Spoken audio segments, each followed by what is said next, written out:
এখন ফলো করার পরও তাদেরকে ধরতে না পারায় বাধ্য হয়ে পুলিশ তাদের উপর ফায়ারিং শুরু করে।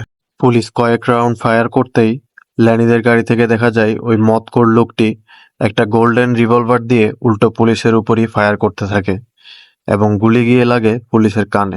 এসব দেখে কারের সবাই অবাক হয়ে যায়। কারে থাকা শ্রুতি মেহরা মেয়েটি গানের দিকে তাকিয়ে অনেক ভয় পেতে থাকে এবং কান্না করে ল্যানিকে বলতে থাকে, প্লিজ আমাকে গাড়ি থেকে নামিয়ে দিন, আমি জানতাম না তোমাদের সাথে আজগর ভাই আছে। এবং ঠিকঠাককে ধাক্কা দিয়ে সে গাড়ি থেকে নেমে পড়ে। তখনই ল্যানি গাড়ি থেকে বের হয়ে জিজ্ঞেস করে, কি বলছো আবুল তাবুল, কোন আসগর ভাই, কে আসগর ভাই? তখনই শ্রুতি তাদেরকে জানায়, গাড়িতে যে ব্যক্তিটা বসে আছে এটা নর্মাল কোনো মানুষ না, উনি মোস্ট ওয়ান্টেড ক্রিমিনাল আসগর ভাই, যিনি তার গোল্ডেন রিভলভার দিয়ে প্রায় 100 জনের মার্ডার করেছে। 14 বছর ধরে তার কোনো খোঁজ খবর ছিল না।